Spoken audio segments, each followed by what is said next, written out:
Hi friends, मी कोमल अन्नपूर्णा रेसिपीमध्ये तुमच्या सर्वांचं अगदी मनापासून स्वागत करते।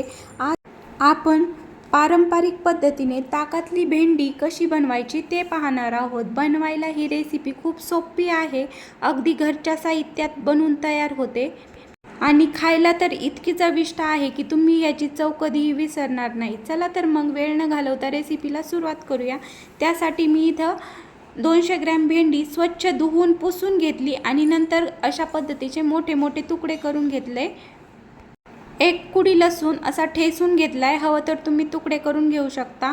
7-8 हिरव्या मिरच्या घेतल्यात, हिरव्या मिरच्या पण मधोमध अशा कट करून घेतल्यात, म्हणजे खाताना मिरच्या निवडायला सोप्या जातात। 10-12 कढीपत्त्याचे पानं ते पण कट करून घेतलेत। 1 चमचा बेसन पीठ घेतलंय, जिरे घेतलेत, मोहरी घेतली, हळद घेतली, मीठ घेतले आणि तेल घेतले। हे साईडला करूया। इथं मी 2 चमचे दही घेतलं होतं आणि त्याच्यात 1 ग्लास पाणी टाकून हे दही फेटून घेतलंय छान। आता लगेच आपल्याला बेसन पीठ घ्यायचंय, बेसन पीठ ह्या ताकात टाकून घ्यायचंय आणि आपल्याला आता हे 2-3 मिनिटं अशा पद्धतीने रवीने हे बेसन पीठ आणि ताक छान असं फेटून घ्यायचंय। एकजीव झालं पाहिजे, म्हणजे ताकात भेंडी टाकल्यानंतर हे ताक फुटणार नाही, त्यामुळे अशा पद्धतीने एकदम एकसंध असं करून घ्यायचंय। बेसन पीठ ह्यापेक्षा जास्त घेऊ नका, नाहीतर आपली ताकाच्या भेंडीच्या ऐवजी बेसन भेंडी बनन, त्यामुळे 1च चमचा घ्यायचं। आता गॅस पेटवलाय, गॅसवर कढई मांडून घेतली आणि कढई छान गरम झाली की आपल्याला आहे ना इथे 1 चमचा तेल टाकून घ्यायचंय। ह्या रेसिपीला जास्त तेलाची गरज नाही। आता मी 1 मोहरीचा दाणा टाकून घेतला, तो फुलून पटकन वरती आला की लगेच अर्धा चमचा मोहरी टाकून घेतली, अर्धा चमचा जिरे टाकलेत, गॅस लो केला। मोहरी छान तडतडली आणि जिरे छान फुलले की लगेच इथं ठेचून घेतलेला लसूण टाकून घ्यायचा आहे।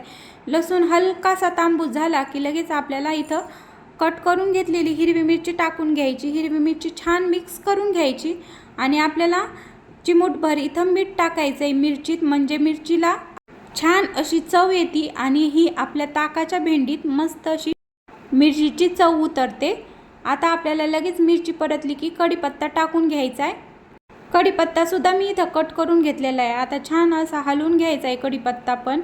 मिरची, कढीपत्ता हे सर्व छान परतलं गेले। लगेच आता आपल्याला चिमूटभर हळद टाकायची, ह्याच्यापेक्षा जास्त हळद टाकू नका, अगदी चिमूटभरच हळद टाकायची आणि छान परतून घ्यायचं आहे। हे सर्व छान परतलं गेलं की लगेच आपल्याला ही चिरून घेतलेली भेंडी टाकायची। भेंडीचे शक्यतो अशा मोठे मोठेच तुकडे करून घ्यायचे, म्हणजे आपली ही भेंडी चिकट होणार नाही आणि ताकात पण छान अशी शिजली जाईल। भेंडी आपल्याला 2 मिनिट छान परतून घ्यायची। लगेच चवीनुसार मीठ टाकायचे आणि मीठ टाकल्यानंतर भेंडी छान परत एकदा मिक्स करून घ्यायची। गॅसची फ्लेम आता लो करायची आणि आपल्याला झाकण ठेवून लो गॅसवरच ही भेंडी 2 ते 3 मिनिटं छान अशी शिजून द्यायची। 2 ते 3 मिनिटात भेंडी वाफेवर छान अशी शिजली जाते।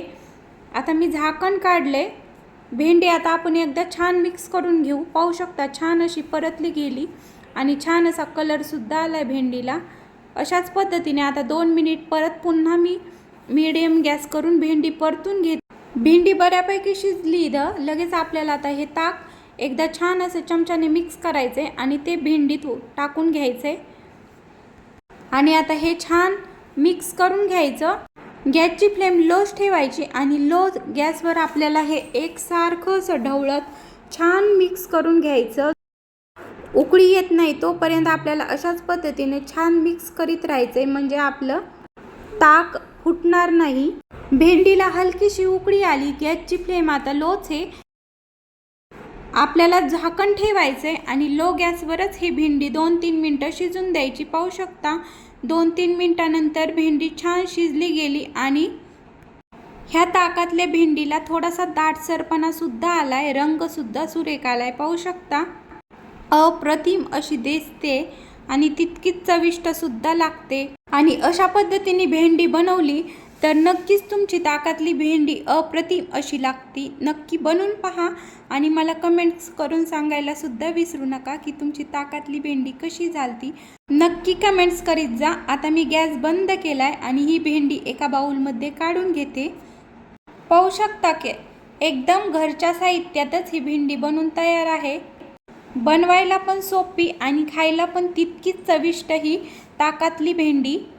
या अगोदर तुम्ही ही रेसिपी कधी बनवली आहे का? नक्कीच कमेंट्स करून सांगा. ही ताकातली भेंडी आपण चपाती बरोबर, भाकरी बरोबर किंवा भाताबरोबर तर खूपच मस्त अशी लागते. नक्कीच बनवून पहा. रेसिपी आवडली तर लाईक करा, शेअर करा. चॅनलवर नवीन असाल तर चॅनलला सबस्क्राईब करायला विसरू नका. पुन्हा भेटूया अशाच मस्त पारंपरिक आणि नवीन रेसिपीसोबत. तोपर्यंत बाय बाय.